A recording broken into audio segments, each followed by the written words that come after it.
ज्ञानतिमिरन्दस्य ज्ञानाञ्जनशलाकया चक्षुरुन्मिलितं येन तस्मै श्रीगुरवे नमः। वाञ्छाकल्पतरुभ्यश्च कृपासिन्धुभ्य एव च पतितानां पावनेभ्यो वैष्णवेभ्यो नमो नमः। श्रीकृष्णचैतन्य प्रभु नित्यानन्द श्री अद्वैता गदाधर श्रीवासदि गौरभक्तवृन्द। हरे कृष्णा कृष्ण कृष्ण हरे हरे, हरे Ram Ram Ram Hare Hare.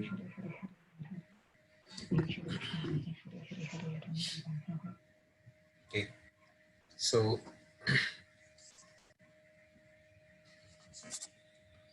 last week we discussed till text 3, and today shall be continuing from text 4 and discuss text 4 and 5 from the first chapter.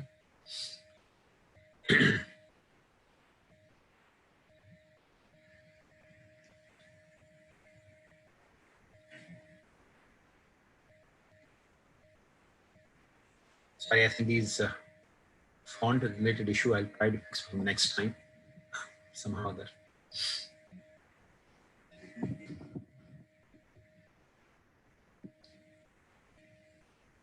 So text 4, the actual narration of Bhagavatam now begins. The first 3 verses are only glorification of Bhagavatam. So from text 4 onwards we see the glorification of Bhagavatam is starting. It says, नैमिषेण महिषेत्रे ऋषय शौनकादय सत्रं स्वर्गाय लोकाय सहस्रं सममास्त आसताम्. Once in a holy place in the forest of Naimisharanya, great sages headed by the sage Shaunaka assembled to perform a great 1,000-year sacrifice for the satisfaction of the Lord and his devotees. So now the Bhagavatam as a ancient history or historical event is being unfolding from this text 4 onwards. This once in a holy place. So this is talking about the almost 5,000 years ago. This instance took place that in the place called Naimisharanya, all the sages headed by Shaunak Rishi, they assembled there and they started asking questions from Srila Goswami.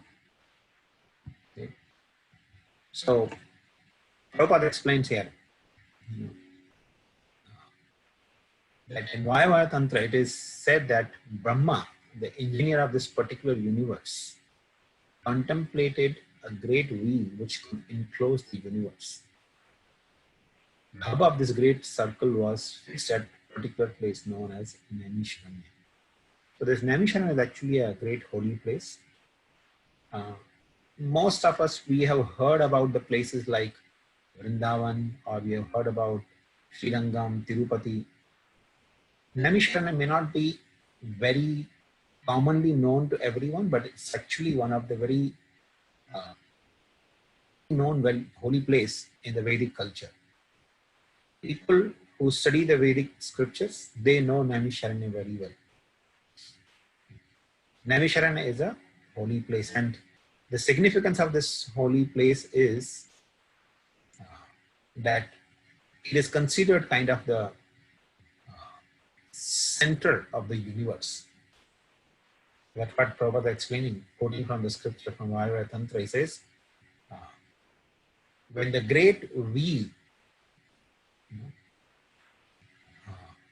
which can actually encompass the whole universe. So if the size of the wheel is encompassing the whole universe, the center of that wheel, hub is nothing but the center. So hub of the wheel would be passing through the place called Naimisharanya. So it's kind of a central location for the entire universe in one way. And Prabhupada also quotes from Varaha Purana. Similarly, there's another reference to the forest of Naimisharanya from the Varaha Purana, where it is stated that by performance of sacrifice at this place, the strength of demonic people is curtailed. And this is actually a very significant point. This universe is filled with two kinds of people.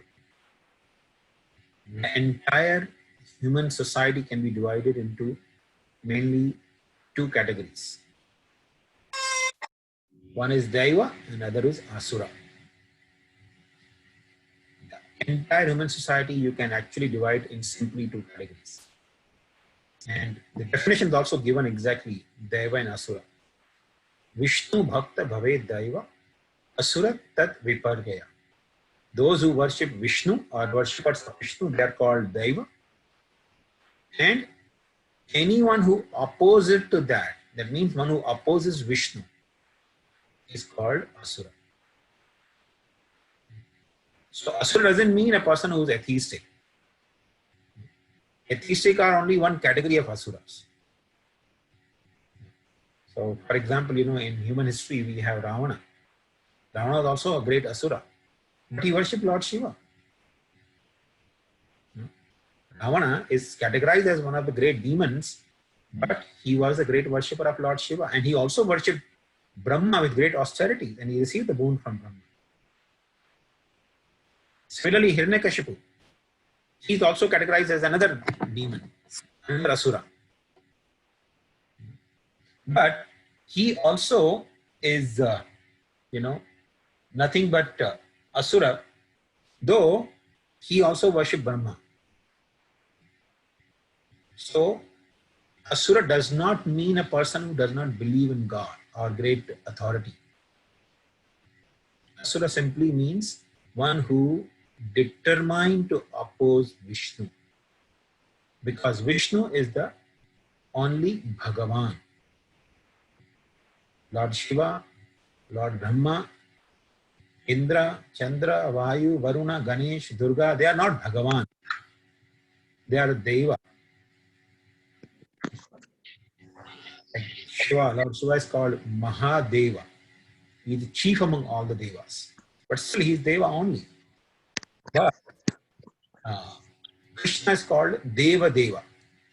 The deity of worshipable deity for the worshipable deities. He is the Deva of the Devas.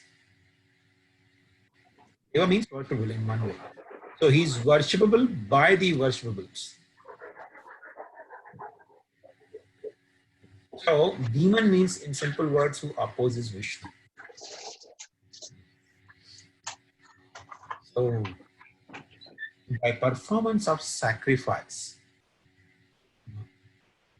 the strength of demonic people is reduced. This is a very, very significant and important point. Because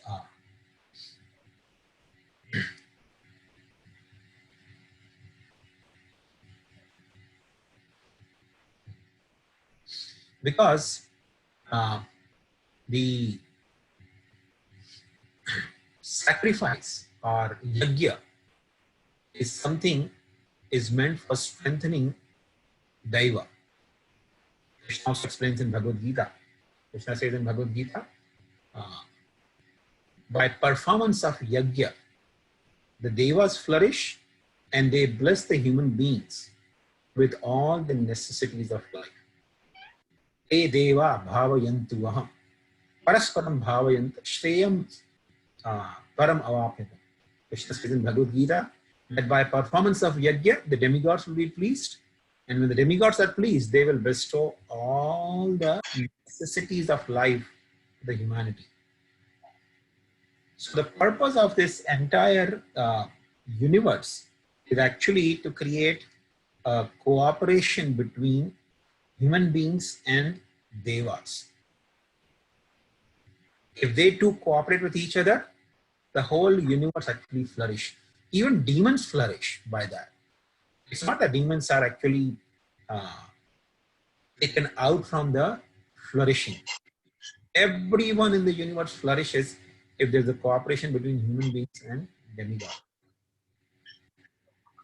That is the way Krishna has created this universe. But the demons always try to create disturbance. because they don't like it. Their sole purpose is to oppose Krishna. That's the very definition of demon. Suyakta Viparya. The only purpose the demon has taken in hand is that he has to oppose, he has to kill Vishnu or Krishna. You will find this very clearly and distinctly in the pages of Bhagavatam. Hiranyakashipu had same agenda. He told his followers, I want to kill Vishnu. So go and destroy the yajna. Because when the yajnas are destroyed, automatically the devas will be destroyed, and the devas are destroyed, Vishnu will be destroyed. So demons, they know that sacrifice is directly related to Vishnu. But they don't know that Vishnu cannot be killed. What to speak of Vishnu? Even any ordinary living entity, being the spirit soul, cannot be killed. Nainam chindanti shastrani, nainam dahati pavaka. But the demons, they are ignorant. They may know this philosophy, that we are not this body, we are spirit soul, and soul cannot be annihilated. But still, demons have taken determination to oppose the plan of Vishnu. The will of Vishnu has to be opposed. And they, for that purpose, they always try to make more and more plans to kill Krishna, the devotees, and devas. His whole and sole purpose was to kill Krishna. He was sending so many demons to Vrindavan for the single most purpose of killing Krishna. But these perform sacrifice that curtails, that reduces the strength of demonic people. Because demonic people are always, selfish. Demonic people are always eager to create disturbance in the society. Like, for example, Hiranyakashipu had a plan. His whole plan was that anyone who performs worship of Vishnu should go to hell. He wanted to set his administration like that. That anyone who worships Vishnu, he should be sent to hellish condition of life. And anyone who engages in demonic activities, simply lives life of sense enjoyment, should be elevated. That was his plan. And Ravana also had similar plan. Prabhupada explains, he had a plan to construct a staircase to the heavenly planets. That was his intention. He wanted to make easily available for everyone. Anyone wants to go heaven, here's the staircase. Just go, climb the staircase, go to heavenly planets.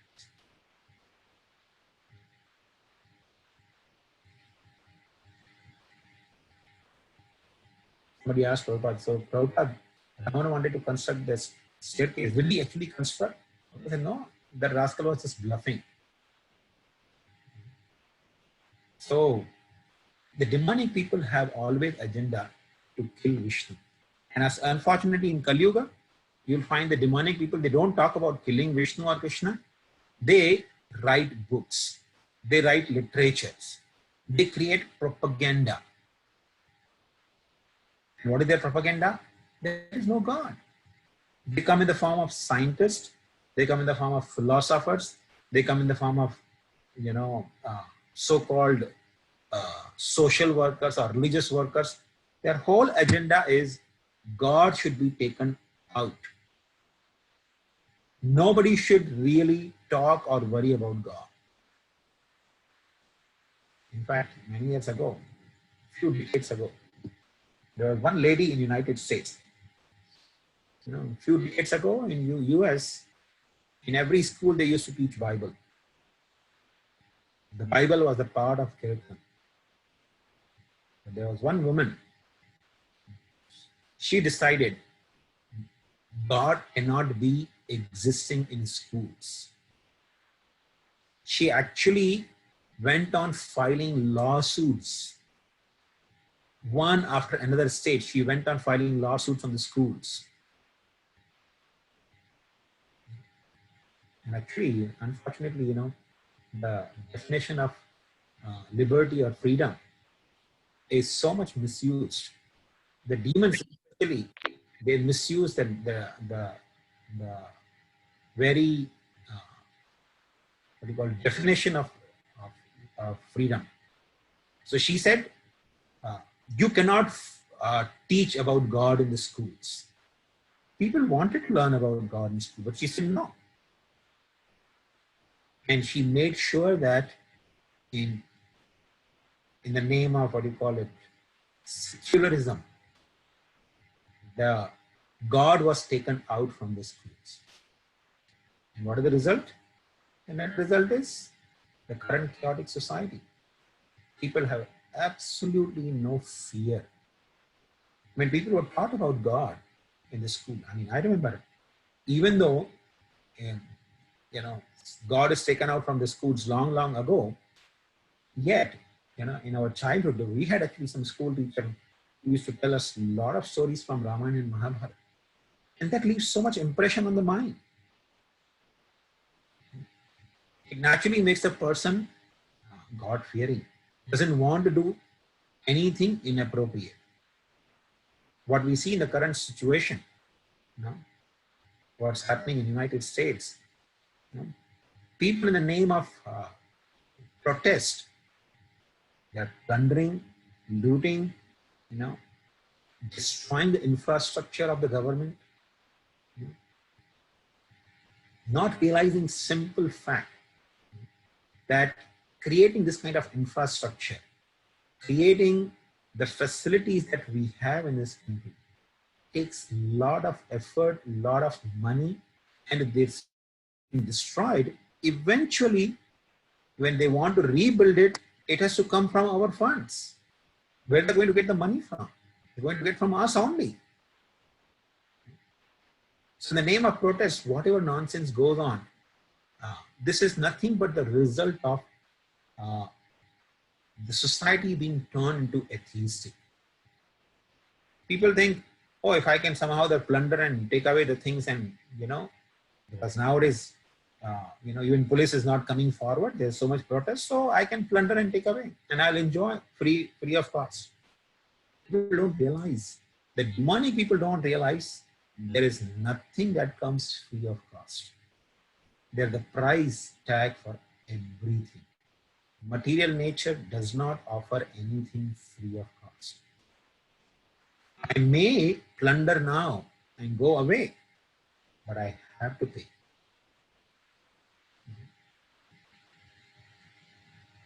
So this lady, she actually made sure that God was taken out from the schools. And the result is people don't have any concept of karma. There's no concept of karma left. There was one rich man, he used to give money. He had a money lending business. He was a very pious person. He would charge minimum interest, and he would take the people by their face value. So anyone who came, and he was a filthy rich person. So anyone who came, he would ask them, you will pay me in this lifetime or next lifetime? So a lot of people, they thought, oh, this person is so idiot, such a fool. So they say, oh, we will pay you next lifetime. Many people would do like that. Oh, we'll pay you next lifetime. No problem. So go, and he will tell his secretary, give him whatever money he wants and write his name. And he's saying he will pay in the next life. So many people actually used to cheat him. One time, one thief came. The intention was, I will see where the, his safe deposit is. And then I will, in the night time, I will actually clean up everything, all the money. This person doesn't deserve to have money because he's, squandering the money in this way. People are just befooling him. Maybe I can take away all the money from him. So he came in the form of a person who's looking for lending some money. Okay. So the rich man asked him, so you will pay in this life or like? He said, no, next life. Not this life. Next life I'll pay. So secretary, he said, give him the money, whatever he wants. So he took the money and then he went to the cow shed and he was hiding there. Like the night time, I will go and take away all the money from the sale.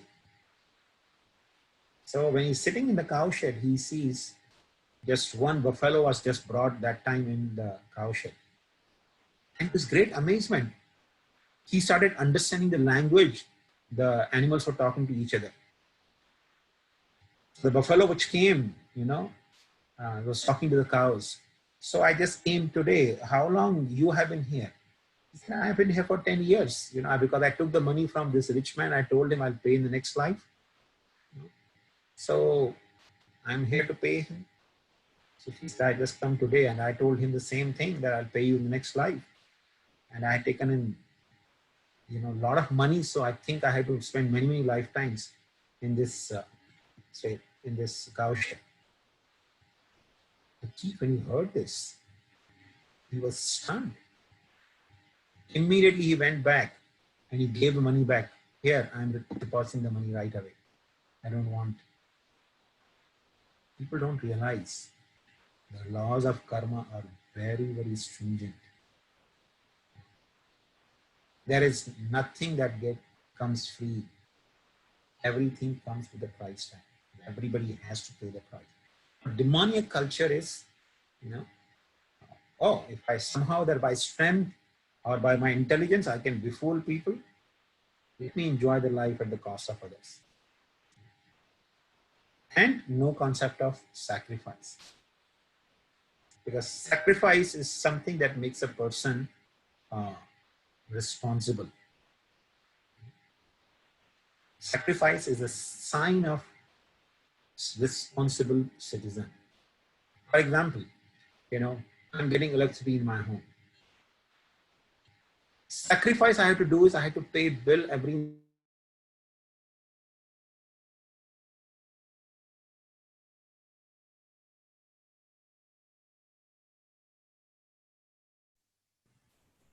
Hare Krishna, Prabhuji. month. That is my sacrifice.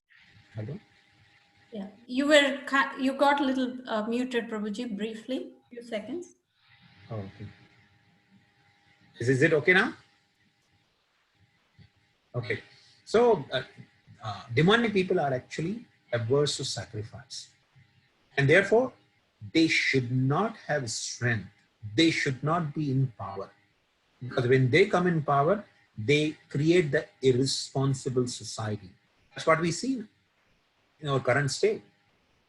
Society is so irresponsible. The looting in the name of one person dying, destroying infrastructure in the name of protest is irresponsible life. Srila Prabhupada was once asked, this was in, I think, 70s. So there was some similar situation of famine and there was a lot of, revolt. So one press reporter, Prabhupada was talking to one press reporter, he said, in our country, when there is such a situation, famine or, lack of food and facilities available, people tolerate. They don't revolt because they understand the law of karma. They just simply tolerate it. Thinking that this is my karma, I have to exhaust my karma. But in a demonic society, there is no such concept. So therefore, in order to keep the society in sanity and in proper administration, demons should be out of power. And performing the sacrifice actually curtails their strength. So therefore, sages, Brahmanas and Vaishnavas, they always try to get together and perform sacrifice. In this age of Kali Yuga, the most profound and the most efficient sacrifice is chanting of the holy name. The devotee is getting together and chanting Hare Krishna, Krishna Krishna, Hare Hare, Hare Ram, Ram Ram, Hare Hare.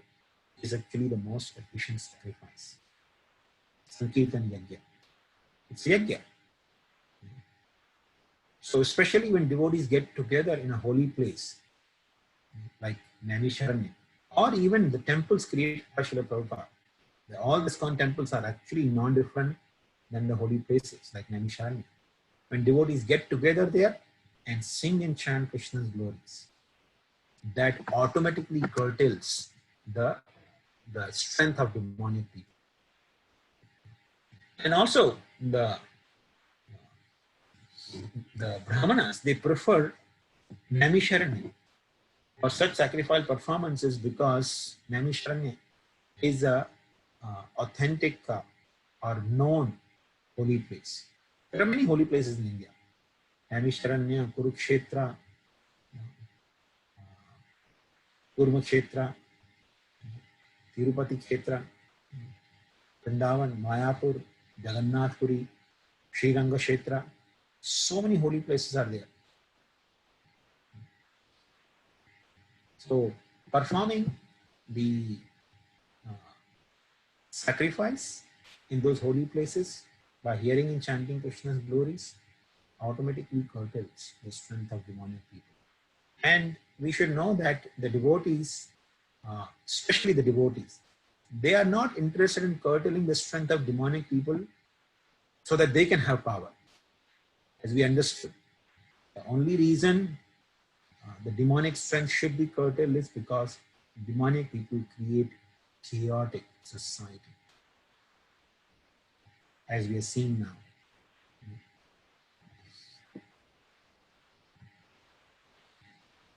So we go to text 5.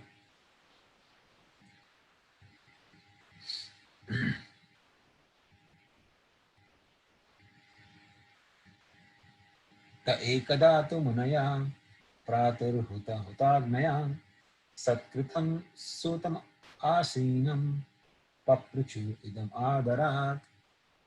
One day, after finishing their morning duties by burning a sacrificial fire and offering a seat of esteem to Srila Sutta Goswami, the great sages made inquiries with great respect about the following matters. So, now from this verse onwards, the sages actually begin inquiring. Srimad Bhagavatam's subject matter will begin actually from the next verse, where the questions are being put forth. So we'll try to understand that from the next verse, but let's try to understand this verse, because this verse also has some very crucial points. Because it says, learning the absolute truth from bona fide Guru. So one day in the morning, it says, after finishing their morning duties, okay, Prabhupada explained morning is the best time to hold spiritual services, especially because morning time is the time when the mode of goodness is prevalent. The mode of goodness is at peak, and that is the time when most of the people in Tamo and Rajoguna are deep asleep. As Krishna said in Bhagavad Gita, Ya Nisha Sarva Bhutana Tasyam Jagrati Sanyam. Yasyam Jagrati Sanyam Sa Nisha Pashyato. What is the time for awakening for common people? That is the time for sleeping for self-realized soul. And what is the time for awakening for self-realized soul?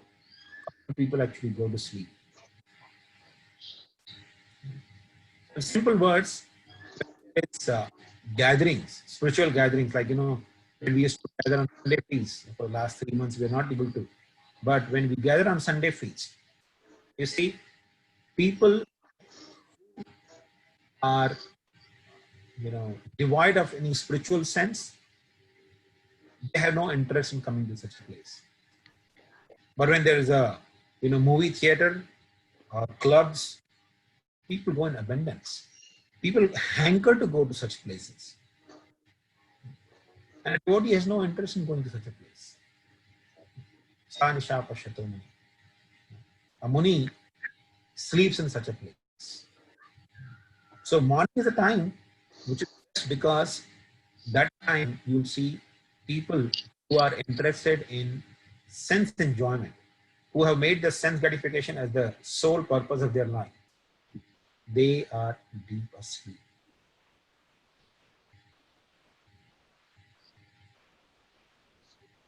In fact, I remember in year 1999, on 31st December 1999, it was coming to 2000.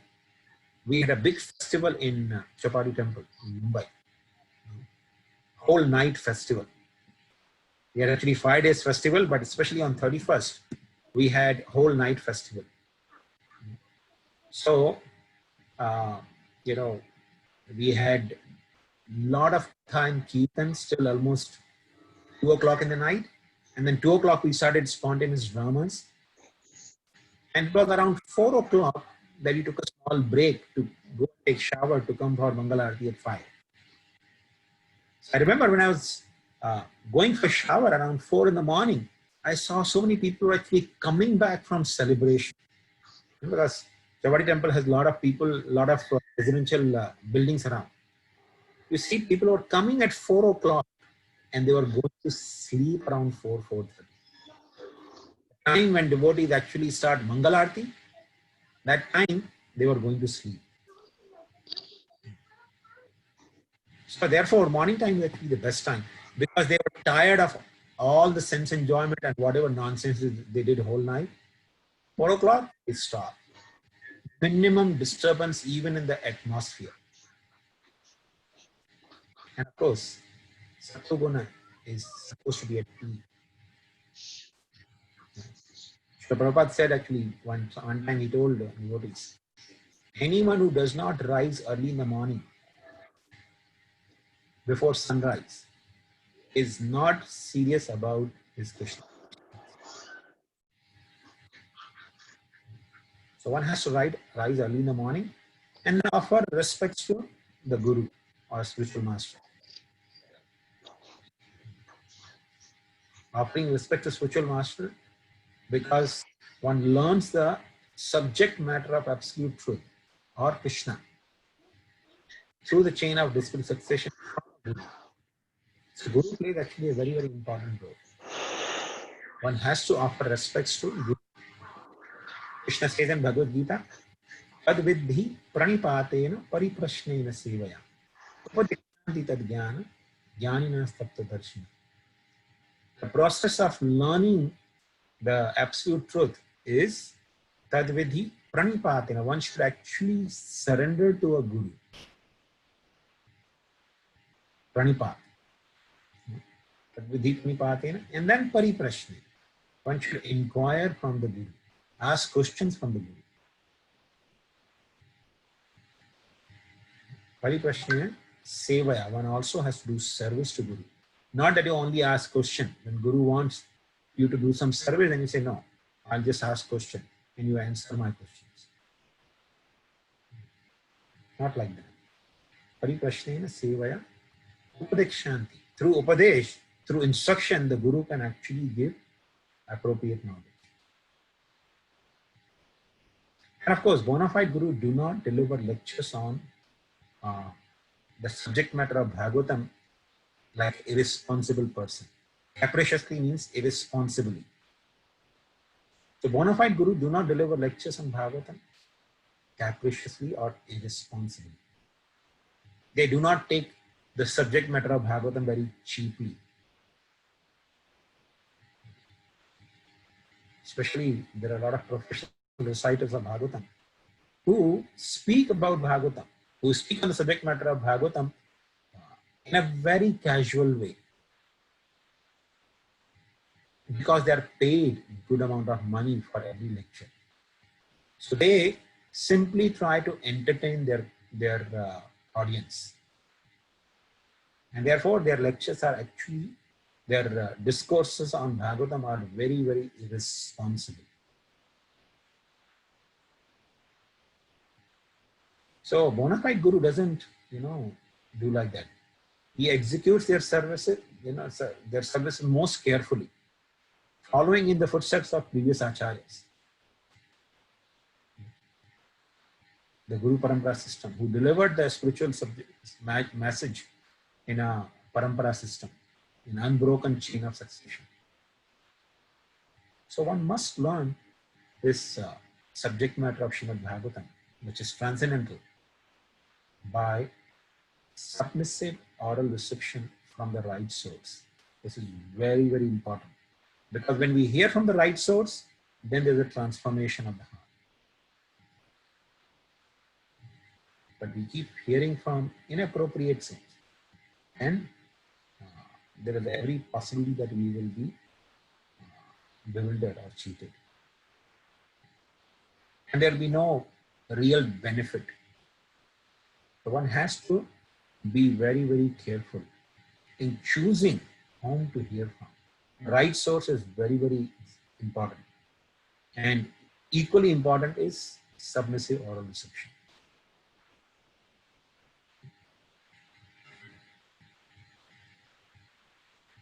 Now, if you're discussing professional reciters who make a business out of reciting Srimad Bhagavatam, they're not representative of Srila Shukdev Goswami or Guru Parampara system. Because such people, their only business is to earn their livelihood. Especially, in today's day and age, you'll find a lot of Bhagavatkas in India. They also come to US often. But their whole purpose is they want to recite Bhagavatam so that people can give them a lot of charity or donations. So it's just a form of business for them.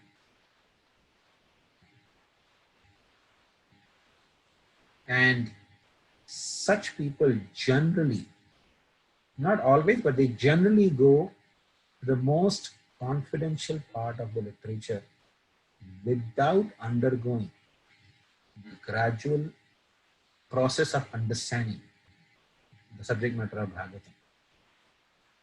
As you will see, we have been discussing for last how many, almost like 2.5, 3 months, and we are only on the 5th verse of the first canto, or the first chapter. We haven't even finished the first chapter, and we have been discussing for last 3 months, because subject matter of Bhagavatam is meant for absorbing one's consciousness and understanding subject matter properly. Bhagavatam is not just meant for discussing stories or pastimes of the Lord, or directly jumping to the 10th canto of Bhagavatam and hearing Krishna's pastime. Because by hearing the philosophy, one understands God is not some cheap person. Just like, we may be very casual in talks with our friends, but when the President of the United States comes, we cannot talk to him like our friend. We have to treat him with seriousness. What to speak of the Supreme Personality of Godhead? The subject matter about him has to be received in a proper gravity. One has to sincerely understand it from a bona fide source. But people who are, professional reciters, they directly jump to the 10th canto of Bhagavatam. And most of the time, such people, they don't have any integrity integrity in terms of their lifestyle. They do engage in immoral activities. Sometimes they would drink, sometimes they would smoke, sometimes they would even engage in the activities which we can't even describe, illicit activities. And there are some people who try to cover up the subject matter, the transcendental subject matter, because they don't have understanding. They try to cover up with some foolish interpretations. Now, how there is actually one graphic example that comes to my mind. Mahatma Gandhi, who is known as, you know, kind of a great leader of India, who also wrote commentary on Bhagavad Gita. He used to always carry one Bhagavad Gita with him. But he made a statement that if Krishna really inspired Arjun to fight the battle of Kurukshetra, and if Krishna really danced with the gopis, then I will be very shameful to call myself Hindu worshipping such a god. So his idea was, actually Krishna never existed. Krishna never existed. He never ever inspired Arjun to fight the battle. This is just some imaginary story. Krishna dancing with Gopi is all imagination. So, trying to cover up the subject matter with some foolish interpretation, you will have absolutely no benefit. Not only no benefit, but you will have loss of faith in God, loss of faith in the scriptures like Srimad Bhagavatam. So one should not hear from such people. The serious student of Srimad Bhagavatam should receive the message in the chain of history succession from people like Shukadeva Goswami. So this is actually very, very crucial to hear the subject matter of Bhagavatam in chain of succession. So this is the seventh substance for these two verses. We stop here. If anyone has any questions, you may ask.